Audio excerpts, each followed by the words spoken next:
Perk. So breaking news out of New Orleans this morning. It was a little bit of a surprise. It involves Zion Williamson. He's been out the entire season after off-season foot surgery, but he'd returned to doing on-court drills, remember, but then he suffered a setback earlier today. So I want to go live to the Pelicans practice facility, if we could, in Metairie, New Orleans. We're joined by our reporter, Andrew Lopez. Andrew, you dropped the Zion news in a tweet that shook our newsroom this morning. So what's the latest on Zion's status? Right now, Zion is experiencing soreness in that surgically repaired right foot. He had ramped up his work to do 4-on-4 full court drills. Sometime in the last few days, he reported experiencing soreness. It wasn't any sharp pains. It was just next morning soreness. He had it checked out last night by the team doctor before their game against Dallas. And they are going to dial him back a little bit. So he was supposed to return to practice today. Instead of doing 4-on-4 work, now he's going to go back, do a little bit of low-impact work, and then work his way back up if he can get through this weekend without experiencing any soreness again. So he's still going to be on the court, just potentially doing a little bit less work than he had been doing. So this is the million-dollar question, Andrew Lopez. When do we get to see him on the court? That is still a very good question that I don't have an answer to, and I don't think they have an answer to quite yet. Obviously, the practice was supposed to be part of his ramp-up. They were going to try to get a few practices in before he does that. With the delay, he's going back to one-on-none probably. Then once they get by next week, they can start to probably slowly ramp him up to get back. So we could still be a few weeks away from a Zion debut. Still a few weeks away. Thank you so much for your time, Andrew. I know you have a flight to catch to Dallas where the Pelicans are playing tomorrow night, so I appreciate you taking that time before you have to run off to the airport. Thank goodness for pre-check. Absolutely.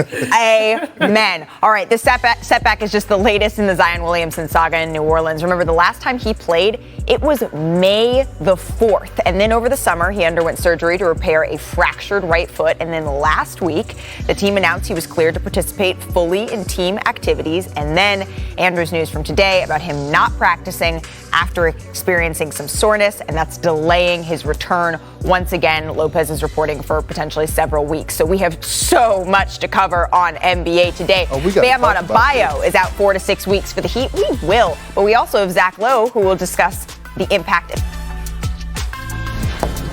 Hey, hi. Hello, everybody.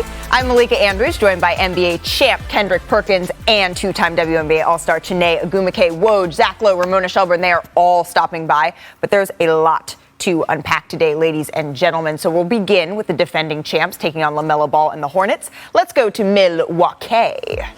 All right. As I mentioned, it was LaMelo. It was Giannis. It was all the smoke. There they are, the two stars. But let's fast forward, Chiney, to the second corner where the Hornets are up. Ooh! My nice alley-oop. Goodness. It's not often that you put Giannis Antetokounmpo on a poster. That makes a poster, right, Perk? It does. But look at this play right here. Ooh, scoop. And it also isn't often that you knock down Drew Holiday, an elite defender. So this was a back and forth game. Look at LaMelo. Step through pass, extra pass. Beautiful. Oubre. Wait, Poppy. Let's go ahead to the fourth quarter. You guys, DeMarcus Cousins. He made his Bucks debut in the fourth quarter. Grayson Allen. He kicks it back out to DeMarcus in the corner. People forget he can shoot like this, Perk. Look, Boogie is getting down. I'm so happy for Boogie. Get down, Boogie. I like that. We'll talk more about Boogie a little bit later, but LaMelo in the clutch, Chiney? That was a story of, almost the second half until Giannis had his way, but realistically, it's hard to stop this. Nice spin move, right under the rim. That's automatic. That's what I do to my sons in the driveway. It's called daddy ball. That's what I do to you, Perk, all day. Hey! But this is what LaMelo does. Bang. Man, that's tough. Ties the game, 5 seconds left. So look at this. Giannis driving all the way to the basket, finishes with that the left hand. That's a nice stuff. That would end up, despite this half-court heave, which was actually a pretty good look, sealing the game. Giannis had, get this, 40 points, 12 rebounds. They did a little bit of a jersey swap. Giannis actually has an incredibly impressive jersey selection. But here's him after the game. I knew in the position I was, there was two things I could do. It's or throw a floater up or try to sneak it in.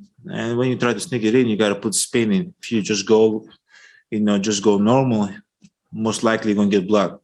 So you got to be sneaky with it. I'm getting old. I'm not able to dunk on people no more. So I got to be sneaky.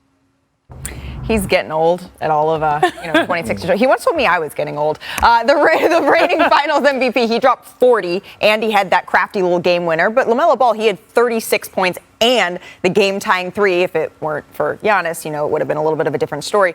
Specifically last night, not the collection of the whole season, Perk. Who were you more impressed by? You know how I feel about LaMelo Ball. I said it yesterday. He's box office. Oh, there go my camera. He's box office. But I was more impressed by Giannis. They was down double figures, and he dominated in every fashion. A 40-piece wing dinner, how you like your Cajun rub or whatever, right?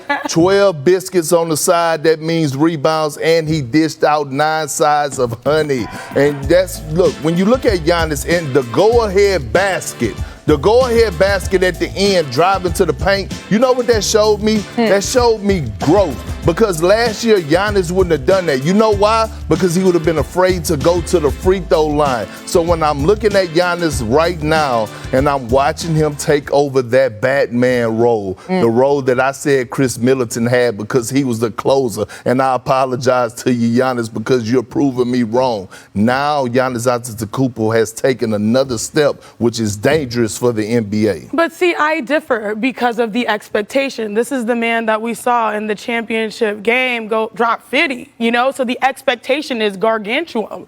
I think LaMelo Ball really had the night, even though there was a loss, them being in playoff competition, not play-in competition. That's the type of team that he sort of built already in year 2. Career high, Perk, career high, 8 threes on the night, and that elite pro level game tying 3 that was incredible. So I'm looking at this game, I'm like, wow, this young man has arrived. It may not be as consistent as you would want it, especially from a top point guard, but the top point guard he's competing with is the best in the NBA, and that's what his talent sort of indicates. So I'm here for Giannis, but I think last night it showed us a lot about LaMelo as well. Who got the win? I mean, we know that. So does this mean, Perk? Does this mean I know you had the shirt that had the Giannis and Chris the bat? Does this mean you need to flip flop and get one with Giannis as Batman? Yeah, I need to get one reprinted. Okay, and it's we'll fine. work on that. It's okay. We'll work on that. We'll work on getting one reprinted. So let's go to some numbers here. With the win, the Bucks improved to 10-0 this season with their big 3 in the lineup. They only played 2 of their first 14 games together, but they've won 8 in a row since Chris Middleton returned after testing positive for COVID. So Chiney, how dangerous is this team with their big 3 intact? Look at that number. Look, they can easily, and I say easily given the circumstances that we're seeing currently, not forecasting that those change and people get healthier, but like right now you look at them and they could win a title based with that, with that big 3. And they did. Yeah, and they did, and that's exactly, they can pick up exactly where they left off.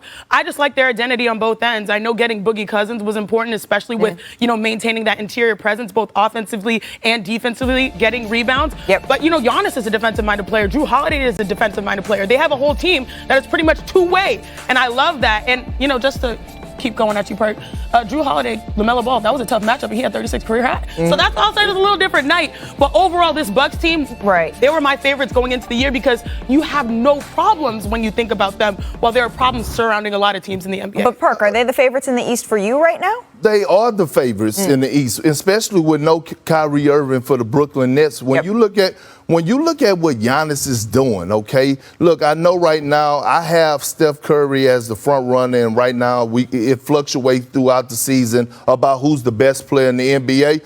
But Giannis Antetokounmpo still has something to say about that. And when you look at the additions of a guy like Grayson Allen, and you look at the other guys that have had the experience of going through it, like the Phoenix Suns, but have won it, right? You look at Drew Holiday. You just mentioned Drew Holiday. Think about this. Not only was Drew Holiday a huge piece for the Bucks, but he turned around Team USA when he arrived. When he arrived, he arguably was the second best player on that team behind Kevin Durant. So right now, today, I'm picking the Milwaukee Bucks as the favorite to come out of the Eastern Conference. They're only 2 games behind the Brooklyn Nets for the #1 spot. Well, as we talk about Milwaukee, we also need to talk about DeMarcus Cousins. Before we really dive into that, I do want to talk about today's news, another big Bucks man with Zach Lowe. So the Bucks say that Brook Lopez had back surgery and is out indefinitely. So I want to bring in Zach Lowe here if I could. Zach, I am curious.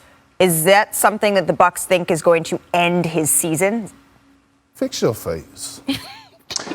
There's optimism around the situation. This is what I'll say. There's optimism around the situation that Brook Lopez will be able to return in the regular season before the playoffs. Obviously, you never know with back injuries. We've seen Serge Ibaka's back injury linger a long time. But right now, there's optimism around the situation that Lopez could come back before the playoffs. And that's big because I agree with Perk and Shanae. Right now,